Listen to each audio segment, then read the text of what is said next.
Good morning. Well, actually, it's morning here. I'm having a coffee.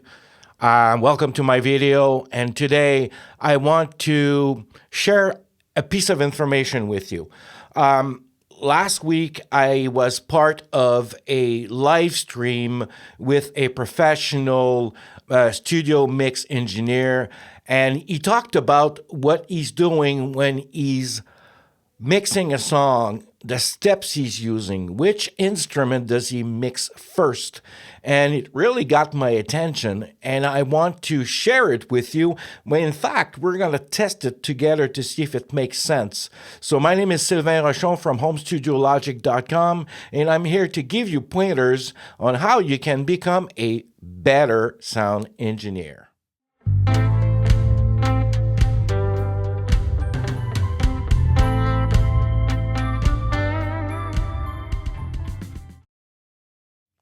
All right, so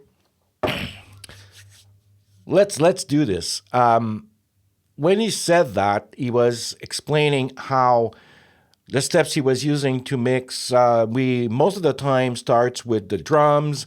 Then I was taught to go to the bass, and then you go to primary instruments that are in your session, and so on and so forth. And most likely you'll be ending with the vocals. Well, in my case, I always start with the lead vocal, and I make sure that the drums are right underneath when I do my static mix. That's the way I like to do it. Some of you do it the other way around. You start with your drums, and then you do the band, then you go to the vocals afterwards. I like to position the vocal first. Then I mute it and I do the band. But this guy explained something different, and I like to show you. Actually, we're going to do it together. Part 2 of the mix. So the second track that he mixes is not the bass, but a primary instrument.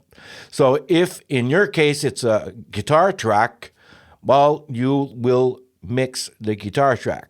He says that if your instruments are well recorded, that having the drums and all the primary instruments afterwards without the bass, that your song should sound pretty good without bass. So let's test that. I'm in a Logic session right now. It's one of my songs, and it's called Just Set Him Free, and let's do it. I already set the level of the drum kit because it was already set, so I just want to work with that.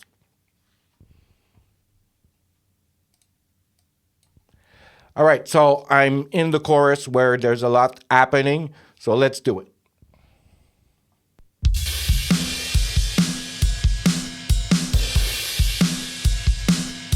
So we have a drum track. He said to make sure that your drums are huge, but mainly when we're doing our leveling of and panning of the songs, if we do it in the static mix. So food for thought, you're in a static mix, normally your drums aren't huge because you do it with plugins. Right now on this track, I'm not at the static mix phase. I'm actually in the session where plugins are in place.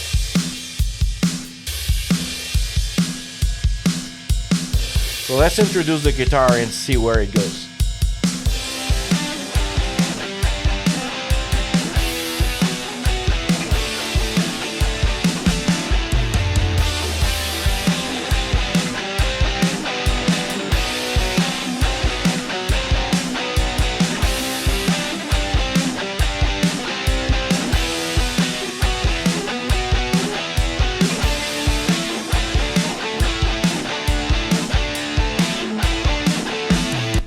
So I guess the rhythm guitar right now sounds to my ears almost at its place, and it's really apparent. It's alive. It takes the space it needs because the bass is not there. You're not in your mindset. You don't have the bass to worry about. You're just raising the level, making sure that the guitar player sounds good with the drums. So let's move on. I've got some piano going on at the same time, so let's do the piano now.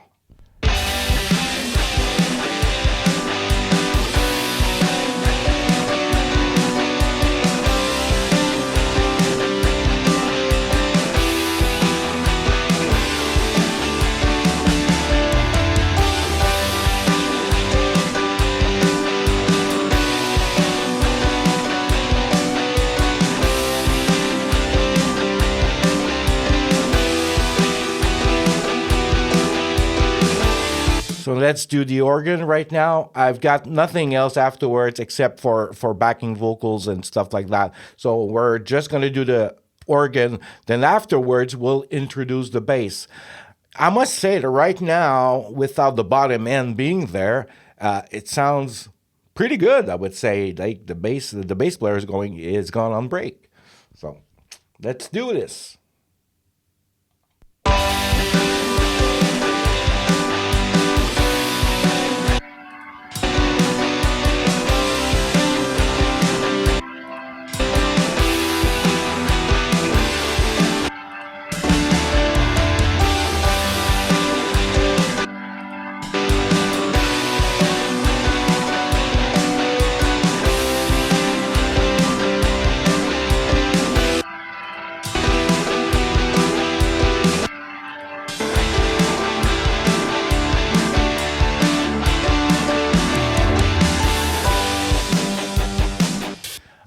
I'm just gonna check something out because when I did this mix, well, I did the bass first, and normally in the guitars, I make sure that there's nothing going on around the 100 to 200 hertz, so that it's actually in confusion or conflicting with the bass.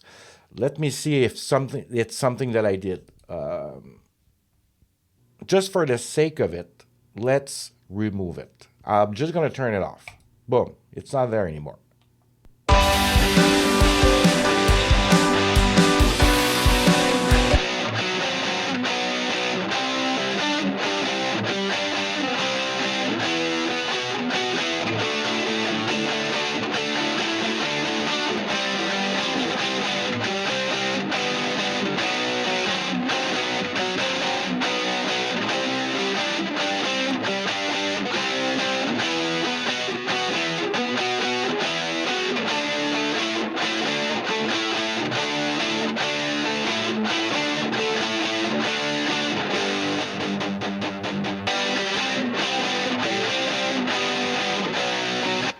So it's giving it just a little bit more of low end. So let's press play with the band and see. Remember that the bass is not there yet.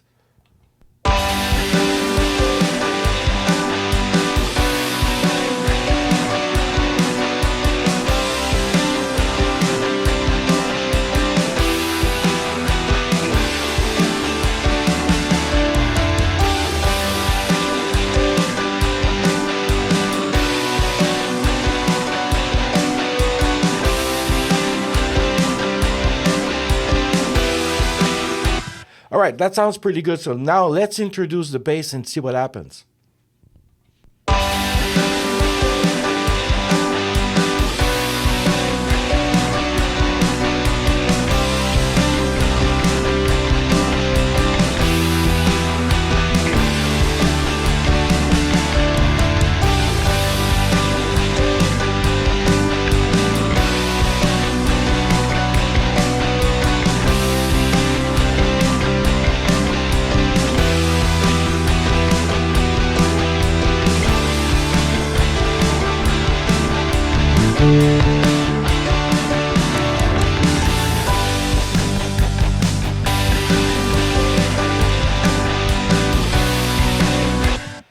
So what I'm noticing that it removes the second guessing on setting the bass level, because when you do set the bass level with the drum kit, you normally refer yourself to the bass drum. You want the bass to be at basically at the same volume as the bass drum. You don't want them to be conflicting with each other. You want them to work together. And sometimes it gives you the sense that, am I at the right place? Then you increase the bass drum. No, and you're going up and down with the volume. I did that right now, for sure. It's just that I was exploring. But basically, when I pulled the volume up of the bass track, I felt it in my brain where it needed to be. Food for thought. So it removes the second guessing as far as I can see right now. So technically, that's it for this video. If you like content like this, I would recommend that you subscribe to my channel. Give me a thumbs up if you liked it. Ring the bell to get notified if I post another video, and I will post a video. Leave comments. I like to have a discussion with you. I like to get some pointers, and maybe you've got suggestions for me, and I do appreciate when someone gives me some suggestions because I like it. I'm not here to teach you how to do this mixing gig better. I'm giving you tricks that I've learned and tricks that I will learn in the future, and just sharing with you my experience. I got good sounding mix when I do a mix. It sounds professional, but hey, I'm an open book. I like to get new information. I like to share new information with you. So please leave comments.